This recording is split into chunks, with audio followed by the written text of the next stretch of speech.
11시, 11시가 됐습니다. 1인 1교회 예배, 시작하겠습니다.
자, 오늘도 반갑습니다.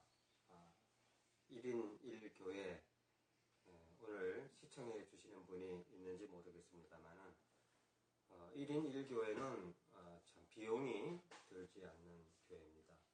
물론 이 자비량으로 하고 있으니까요. 건물이 없고 또 뭐 건물이야 집에서 지금 아파트에서 진행을 하고 있고요. 또 워낙이 이제 지방으로 캠핑카를 타고 전국으로 많이 다니기 때문에 지역에서도 전국 지역에서도 예배를 주일이면 이렇게 드리고 있습니다. 교회 건물이 없는 교회, 그리고 1인 사역을 하는 교회, 또 헌금이 없는 교회, 저 교회를 나가지 못하는 사람이 있다면 함께 1인 1교회에서 예배를 함께 드리면 좋겠습니다. 오늘은 요한복음 16장 말씀을 보겠습니다. 내가 이것을 너희에게 이름은 너희로 실족치 않게 하려 함이니 사람들이 너희를 추례할 뿐 아니라 때가 이르면 무릇 너희를 죽이는 자가 생각하기를 이것이 하나님을 섬기는 예라 하리라. 그러니까 이제 예수님의 제자만 모아놓고 한때는 이 요한복음은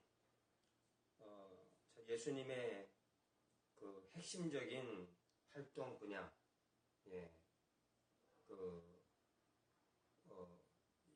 복음을 전파하시고 그리고 고난을 받으시고 또 십자가의 죽으심과 부활, 그러니까 이 3년간의 행적을 중심으로 해서 압축적으로 기록되어진 말씀입니다. 많은 사람들을 모아서 말씀하기도 하고 또 이번에는 제자들만 있는 자리에서 얘기를 하고 있어요. 그래서 이전에 사람들이 너희를 추리할 뿐 아니라 때가 이르면 무릇 너희를 죽이는 자가 생각하기를 이것이 하나님을 섬기는 예라 하리라. 그러니까 예수님이 이제 곧 하늘나라로 가겠고 하나님이 있는 곳으로 돌아갈 것이고 그때가 되면 이제 너희들의 장래, 이 장래 일을 미리 말씀해 주시는 것이죠. 그런데 예수님의 제자들도 하나님을 믿는 사람이고 또 이 당시에 이스라엘 백성들은 야훼 하나님, 여호와 하나님, 그 하나님을 섬기는 선민 백성들이었어요. 그러니까 누가 핍박을 하느냐? 하나님을 믿는 사람이 하나님을 믿는 사람에게 핍박을 가하는 것이죠. 자, 예수님을 믿지 않지만 철저하게 이스라엘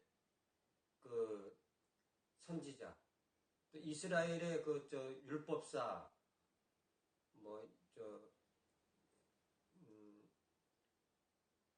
이스라엘 민족들은 이스라엘의 성전에서 여러 가지 행사를 하고 예배를 하고 이런 사람들이 곧 너희들을 핍박을 하게 된다.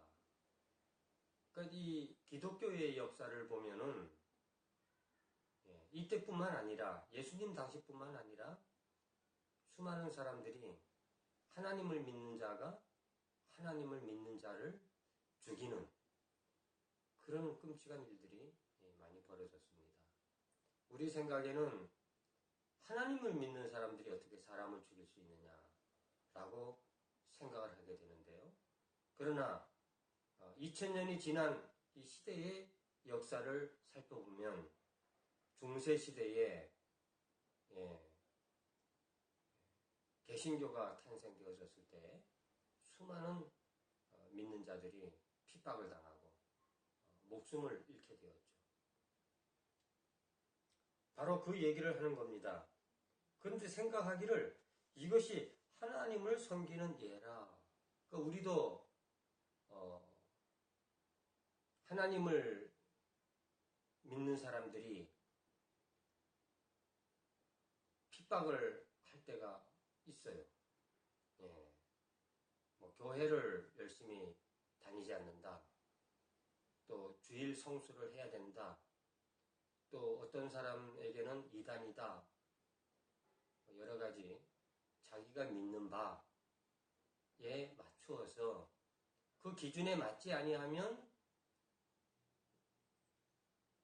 자신 있게 그건 하나님의 믿는 예가 아니라고 하면서 말을 하는 경우가 있죠.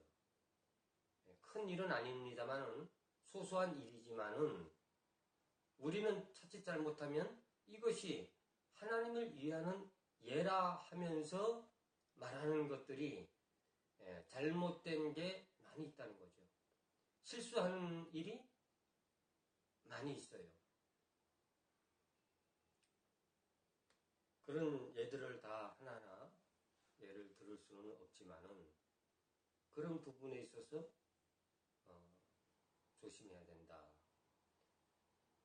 우리가 하나님을 위한다 하면서 말을 하지만 결국은 그것이 잘못된 경우가 많이 있다는 겁니다. 3절 저희가 이런 일을 할 것은 아버지와 나를 알지 못함이라. 우리가 하나님을 믿는다고 하면서 아버지와 나, 여기서는 하늘에 계신 아버지와 예수님 자신을 이야기하는 것이죠. 4절 오직 너희에게 이 말을 이룬 것은 너희로 그때를 당하면 내가 너희에게 이 말 한 것을 기억나게 하려 하며 처음부터 이 말을 하지 아니한 것은 내가 너희와 함께 있었음이니라. 이 말을 처음에는 안 한 거는 예수님이 너희와 지금 함께 다니지만 이제 곧 내가 십자가에 죽고 부활해서 하늘나라로 돌아갈 텐데 그때가 되면 너희들만 남으니까 이제 이 말을 하게 된다. 너희가 하나님을 믿는 사람으로부터 핍박을 받게 될 것이다. 예수님도 결국은 서기관과 바리새인들로 인해서 모함을 받고 십자가에 달려 죽는 거 아닙니까? 지금 내가 나를 보내신 이에게 가는데 너희 중에서 나더러 어디로 가느냐 묻는 자가 없고 도리어 내가 이 말을 함으로 너희 마음에 근심이 가득하였도다. 제자들은 예수님이 간다고 하니까 오직 그 일에만 관심을 집중하고 있는 것 같습니다. 7절 그러하나 내가 너희에게 실상을 말하노니 내가 떠나가는 것이 너희에게 유익이라. 내가 떠나가지 아니하면 보혜사가 너희에게로 오시지 아니할 것이요 가면 내가 그를 너희에게로 보내리니. 여기 보혜사는 성령을 얘기하는 것이죠. 예수님이 가시기 전까지는 성령이라고 하는 그 삼위일체의 하나님, 그리고 우리가 알지 못하는 본체이신 하나님, 이 본체이신 하나님은 얼마만큼 큰지 우리는 알 수가 없어요. 짐작할 수도 없는 것이죠. 우리 과학이 발전해서 이 우주의 크기를 한번 상상해 보세요. 은하수라고 하는 그 엄청난 크기의 우주가 은하수만 해도 상상을 초월하는데 그 은하수라고 하는 수를 헤아릴 수 없이 많다고 하니까 그 크기를 짐작이 안 가는 거죠. 우리가 쉽게 그 아버지 하나님이라고 이야기를 하니까 그저 우리의 육신의 아버지, 이 정도로 좁혀서 생각해 볼 수가 있는데요. 그러나 실상은 그 하나님이라고 하는 존재는 정말 우리는 짐작할 수도 없는 존재다. 그리고 예수님은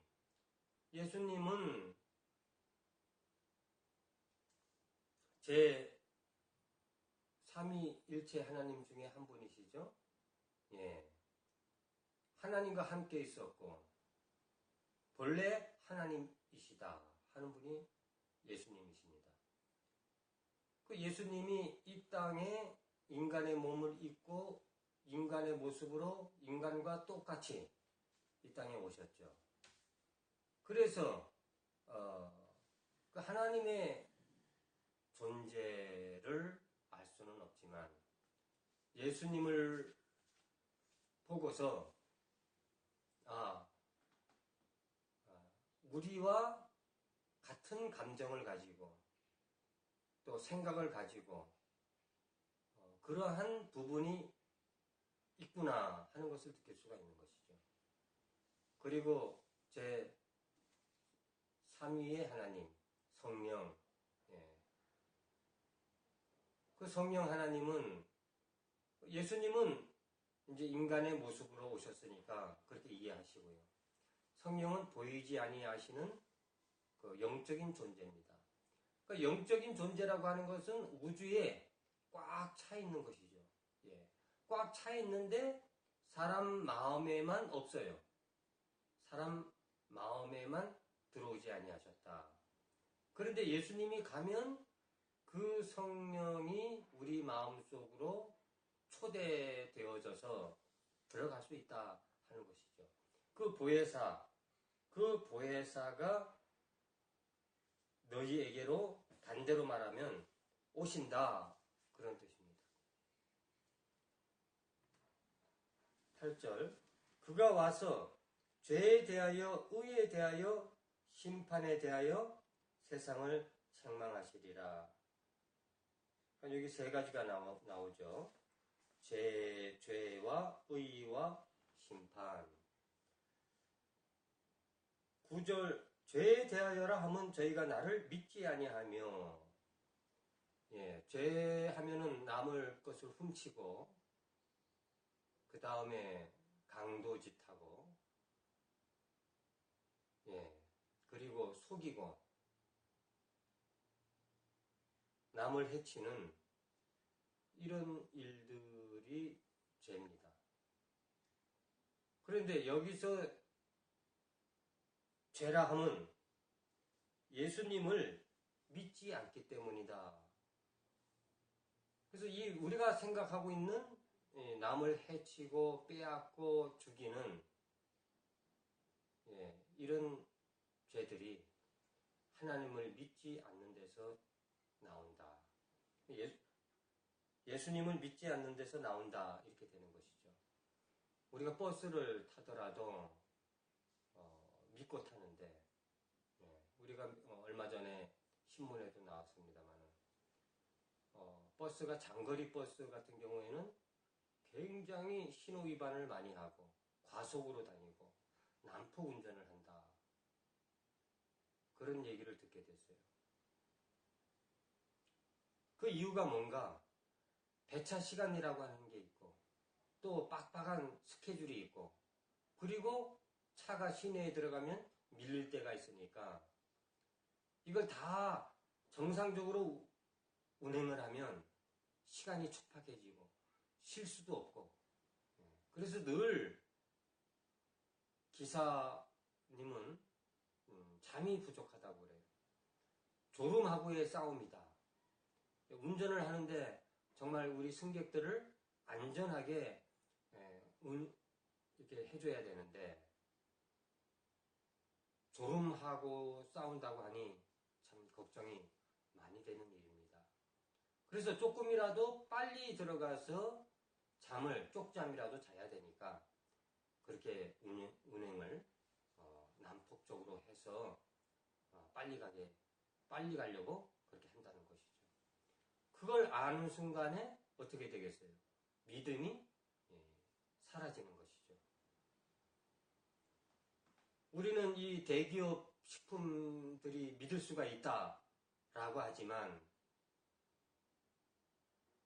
알다시피 무슨 옥시 사건 같은 것이 터져서 가습기에 박테리아나 유해 병균을 죽이기 위하여서 살균제를 탔는데 그것이 오히려 사람의 폐를 망가뜨리고 사람의 몸을 망가뜨려서 많은 사람들이 가습기를 틀고 병을 얻게 되고 죽게 되었습니다. 그러니까 그때부터는 어떻게 되겠어요? 대기업을 믿지 못하겠다. 우리는 대개 그 제품의 광고 문구를 보고 믿는 거 아닙니까? 사람에게 참 이롭고 또 해로운 병균을 죽이고 또 정말 이 제품을 사용하면 이 병에 걸릴 것도 다 막아준다. 이렇게 선전하는 것이 제품의 그런 광고들인데 이런 사건들이 터지고 나면 이제 믿을 수가 없게 되는 것이죠. 자, 우리는 이 세상에서 제일 믿지 못할 것이 할머니들이 길거리에서 식품을 파는 나무를 판다든지 뭐 하여튼 물건을 가지고 나와서 파는데요. 그게 참 믿을 수 없다고 그래요. 왜 믿을 수 없게 되었나? 그것은 대기업의 행태를 따라가기 때문에 그렇습니다. 대기업이 부자가 되기 위해서는 어떻게 해야 되겠어요? 값이 싸야 되겠죠. 그리고 보기에 좋아야 되겠죠. 또 먹는 거라면은 맛도 있어야 되겠죠. 그러나 이 세상에는 값도 싸고 맛도 있고 제품의 질도 좋은 그러한 물건은 없는데 경쟁사와 이기기 위하여서는 그렇게 해야 된다는 것이죠. 그러다 보니까 빛깔은 좋고 때깔은 좋고 맛은 있고 또 눈에 보기 좋았다 하지만 결국에는 사람에게 해로운 것들은 감추어둔다는 거죠. 그래서 우리나라가 GMO 천국이라고 그런 말을 하는데요. 모든 과자나 모든 식품에 이 GMO 식품, 유전자 변형 식품이죠. 이런 품들이 넘쳐난다고 그래요. 그래서 저도 그 옥수수를 좋아하는 사람 중에 한 사람인데 길가에서 옥수수로 만든 것들은 잘 안 사 먹게 돼요. 그러면 대기업도 그러한데 그 대기업의 흉내를 내는 중소기업, 중소기업의 흉내내는 또 소기업, 작은 공장에서 그 뭐 순대를 만든다든지 무슨 식품을 만든다든지 해보면 뭐 TV에서 고발 프로그램이다 뭐다 하면서 가보면은 위생 상태가 정말 엉망인 곳에서 식품을 만들어낸다 이런 말들이 있죠. 그러다 보니까 그래도 대기업에 있는 식품이 안전하지 않겠느냐 그런 이야기를 하게 되죠. 그러나 저는 가장 안전한 것은 그 할머니가 만들어준 음식이어야 된다고 봅니다. 그 할머니는 대기업이나 중소기업이나 소기업에 흉내를 내서 그만 가장 믿기 어려운 사람이 되었지만 그러나 시대를 어떻게 뒤집어 보면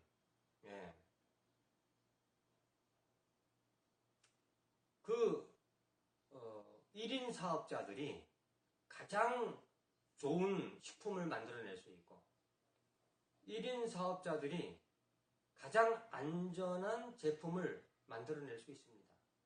그러니까 우리가 그렇게 바뀌어야 되고 변해야 된다는 거죠.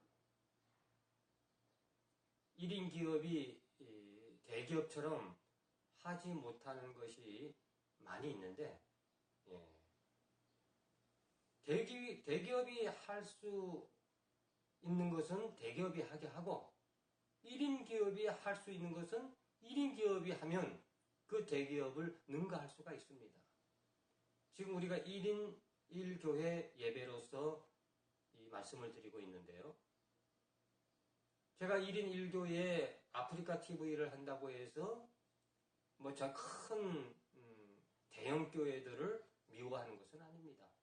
그들이 할 수 있는 것은 그들이 하면 되는 것이고 그리고 1인 1교회를 하는 내 자신의 장점, 그 큰 교회를 이길 수 있는 장점이 있는 것이죠. 무슨 장점이 있을까요? 저는 헌금을 받는 것도 없고 건물을 가져서 비용이 많이 들어가는 것도 없고 그렇다 보니 또 자꾸 돈 내라 할 필요도 없는 것이고요.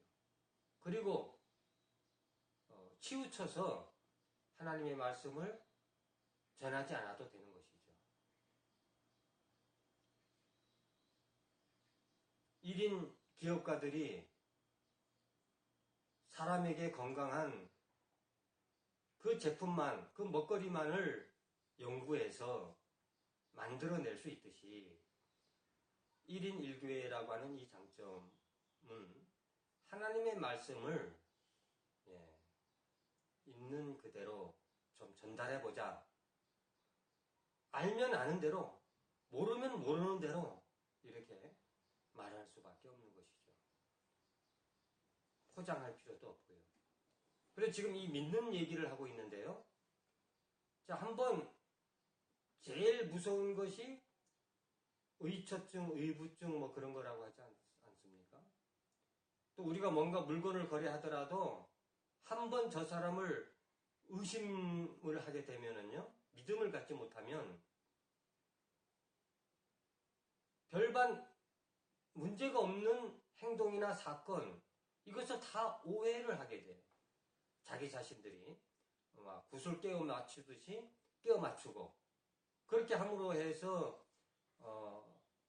별로 이상할 것이 없는 사건들도 어떤 이상한 사건으로 해석을 하게 되어서 무서운 의심병에 걸리게 되는 겁니다. 이게 바로 믿음이라고 하는 것이죠. 믿음, 믿는다고 하는 거.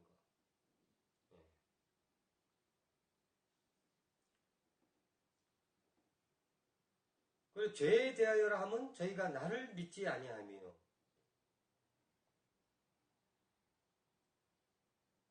우리가 교회를 잘 믿었다가도 교회의 여러 불신 또 불의한 일들이 파헤쳐지고 나서는 교회가 믿을 수가 없다, 이렇게 되는 것이죠.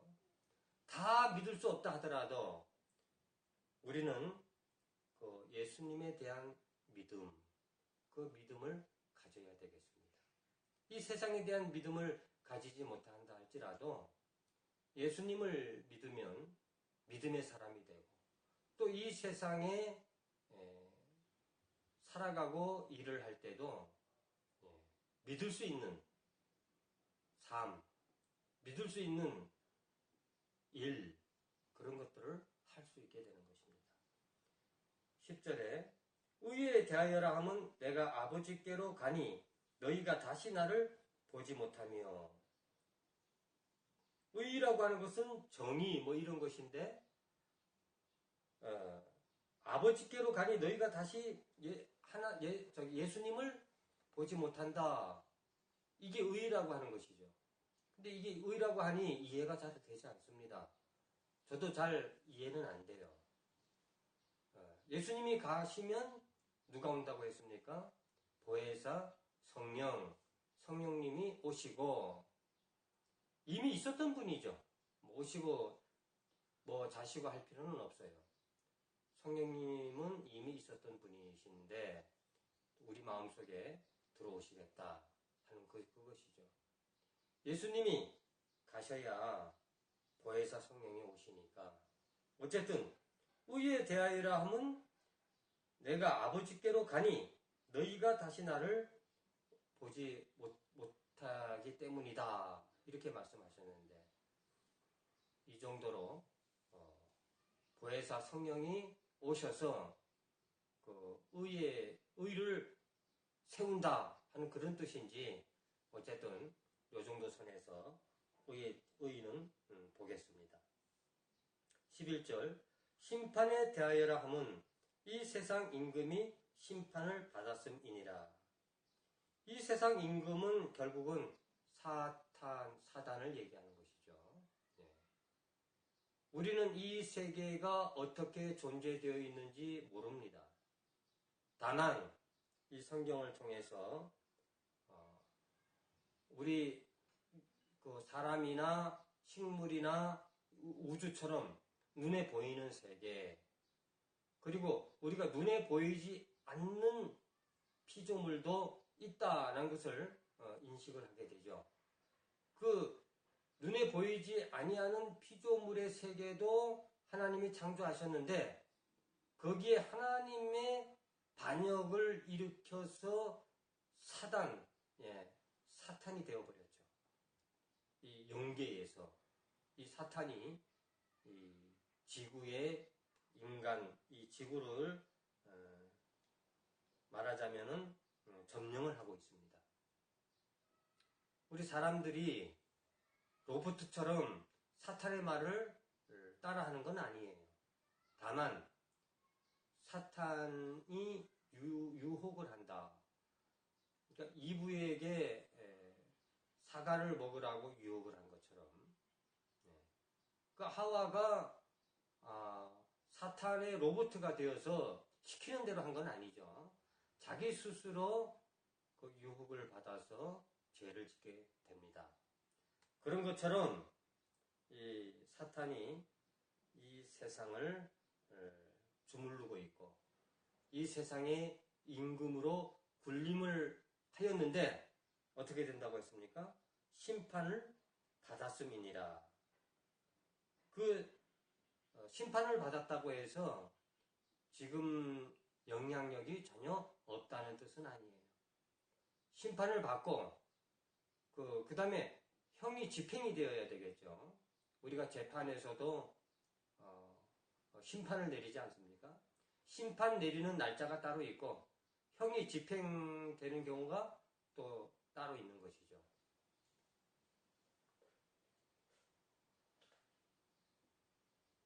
12절 내가 아직도 너희에게 이를 것이 많으나 지금은 너희가 감당치 못하리라. 그러하나 진리의 성령이 오시면 그가 너희를 모든 진리 가운데로 인도하시리니 그가 자의로 말하지 않고 오직 듣는 것을 말하시며 장래 일을 너희에게 알리시리라. 이 장래 일을 너희에게 알린다 하니까 이 장래 일을 마음대로 만들어내는 사람이 있습니다. 무릇 아버지께 있는 것은 다 내 것이라. 그러므로 내가 말하기를 그가 내 것을 가지고 너희에게 알리리라 하였노라. 조금 있으면 너희가 나를 보지 못하겠고 또 조금 있으면 나를 보리라 하신대. 결국은 성령이 오신다 하더라도 자기 자의대로 얘기하지 아니하고 하나님의 것으로 예수님의 것으로 말을 해주겠다 하는 것이니까요. 결국은 이 삼위일체의 하나님이 동일하게 움직이신다. 그렇게 생각해 보시면 되겠습니다. 제자 중에 서로 말하되 우리에게 말씀하신 바 조금 있으면 나를 보지 못하겠고 또 조금 있으면 나를 보리라 하시며 또 내가 아버지께로 감이라 하신 것이 무슨 말씀이뇨 하고 또 말하되 조금 있으면이라 한 말씀이 무슨 말씀이뇨 무엇을 말씀하시는지 알지 못하겠노라 하거늘 예수께서 그 묻고자 함을 아시고 가라사대 내 말이 조금 있으면 나를 보지 못하겠고 또 조금 있으면 나를 보리라 함으로 서로 문의하느냐. 내가 진실로 진실로 너희에게 이르노니 너희는 곡하고 애통하리니 세상이 기뻐하리라. 너희는 근심하겠으나 너희 근심이 도리어 기쁨이 되리라. 여자가 해산하게 되면 그때가 이르렀으므로 근심하나 아이를 낳으면 세상에 사람난 기쁨을 인하여 그 고통을 다시 기억지 아니하느니라. 그러니까 지금 예수님이 가신다고 하니까 제자들이 근심을 하게 되고 또 실제로 이 제자들이 많은 핍박을 받게 될 것을 우리 예수님이 미리 예언하시고 얘기해 주었어요. 그러면서 이 많은 고난과 그리고 근심과 그리고 이 고통이 다 아이를 낳는 것처럼 이제 수많은 예수 믿는 사람들이 나와서 예수님도 십자가에 고통을 받으시고 죽임을 당하시는 거 아닙니까? 그 해산의 고통으로 우리에게 인식을 해주었어요. 해산의 고통이다. 하나님의 자녀로 태어난다고 하는 것이 그저 그냥 태어나는 것이 아니라 이런 엄청난 해산의 고통을 통해서 하나님의 자녀가 되었다고 하는 것. 그것을 생각해 볼 필요가 있고요. 또 예수님이 또 오겠다 하는 얘기는 지금 보면 조금 있으면 나를 보지 못하겠고 또 조금 있으면 나를 보리라 그랬는데 또 예수님은 이 땅에 재림하겠다 하는 그런 내용이 포함되어 있는 것 같습니다. 또 보겠다 하는 것은 재림을 하겠다 하는 뜻과 그 말과 일치하는 말이거든요. 지금은 너희가 근심하나 내가 다시 너희를 보리니 너희 마음이 기쁠 것이요 너희 기쁨을 빼앗을 자가 없느니라. 23절 그날에는 너희가 아무것도 내게 묻지 아니하리라. 내가 진실로 진실로 너희에게 이르노니 너희가 무엇이든지 아버지께 구하는 것을 내 이름으로 주시리라. 지금까지는 너희가 내 이름으로 아무것도 구하지 아니하였으나 구하라. 그리하면 받으리라. 너희 기쁨이 충만하리라. 예, 우리가 구하는 것을 받게 된다고 하는데 세상 사람처럼 구하는 것이 아니라 정말 우리가 구해야 될 것이 무엇인가 이런 것들을 알게 되겠죠. 네. 구하라 주실 것이다. 그러니까 뭐 뭐든지 비행기도 달라, 뭐 배도 달라, 뭐 그렇게 서울대학교도 가게 해달라 그렇게 할 수 있는 건 아니지 않습니까? 그러니까 하나님 뜻 가운데서 구해야 할 것 이런 것들이 있겠죠. 예. 하나님 뜻 가운데서 구하는 것들은 응답하시겠다 하는 그런 뜻입니다.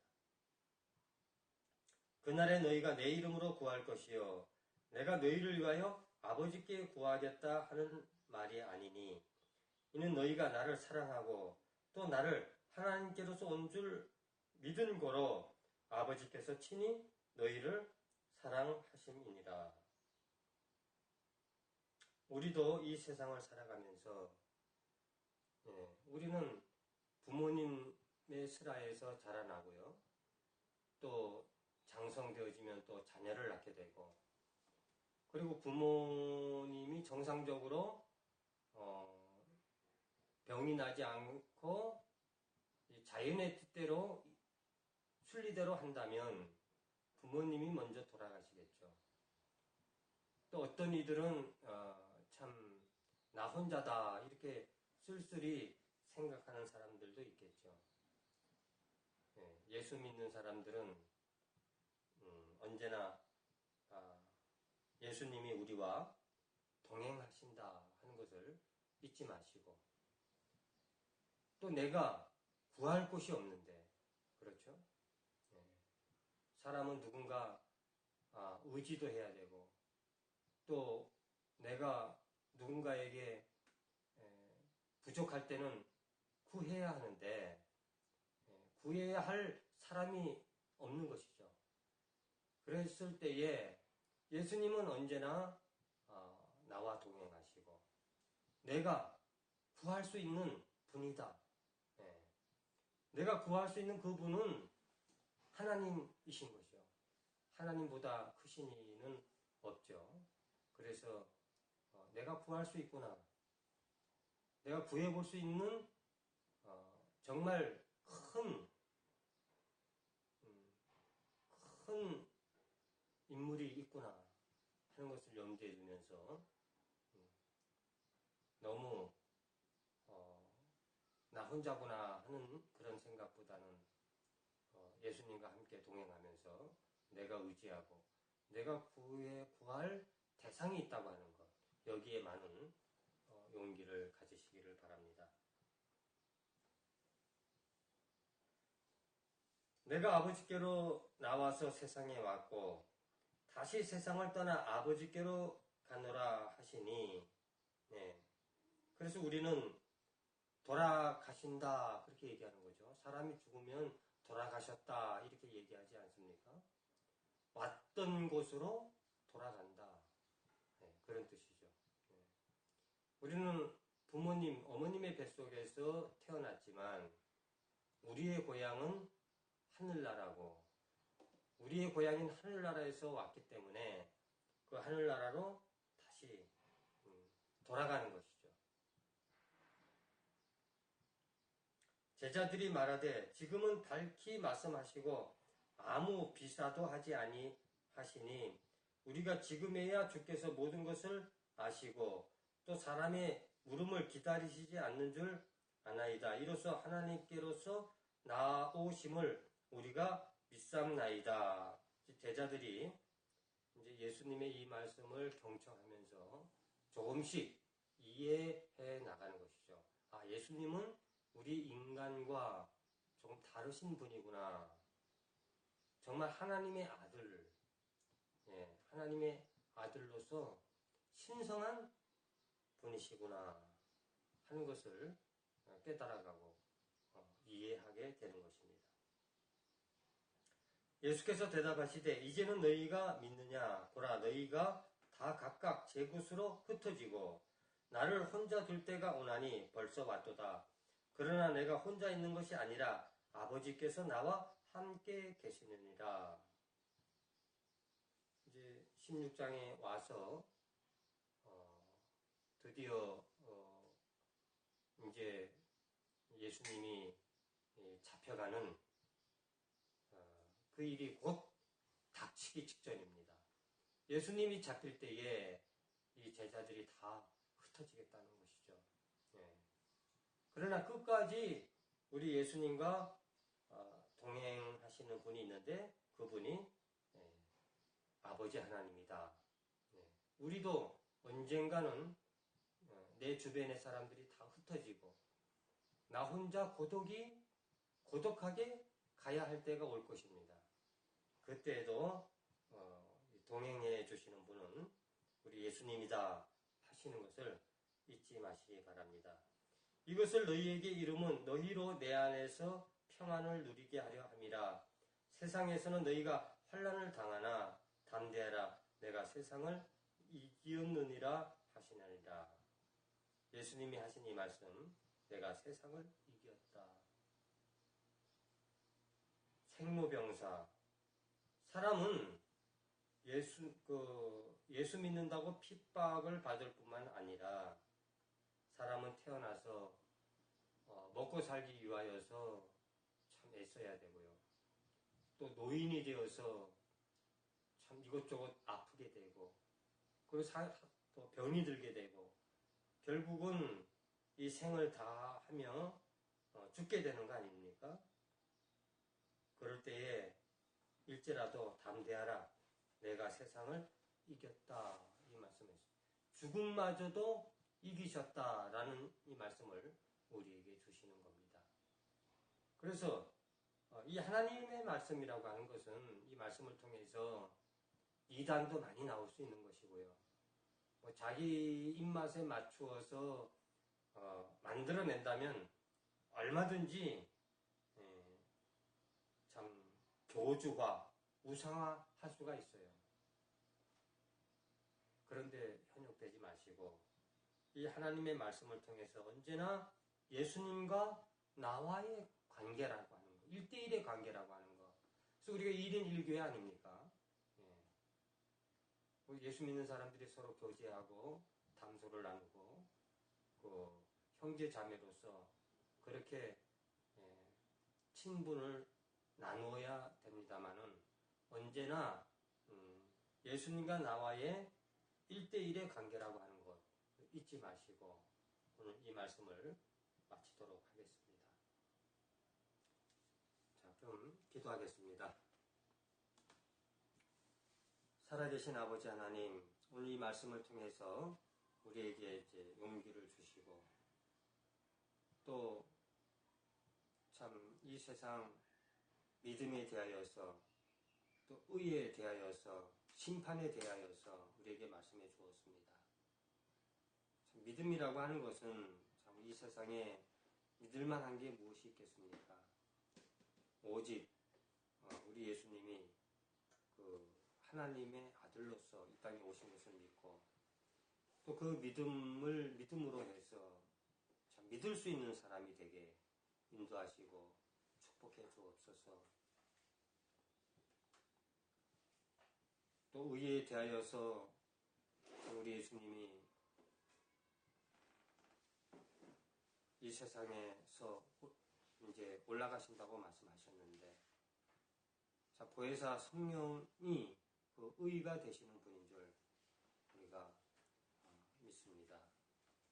이 세상의 임금이 이미 심판을 받았다 하니 우리에게 용기를 주시고 또 자칫 우리가 하나님의 이름으로 한다고 하면서 우리의 형제들을 비판하거나 비난하지 않았는지 생각해보게 하여 주옵소서. 세상을 이겼다고 하신 그 말씀에 힘입어서 오늘 하루 살아가게 축복해 주옵소서. 지금 시청하고 있는 모든 사람 위에도 함께하여 주옵소서. 예수님의 이름으로 기도하였습니다. 아멘.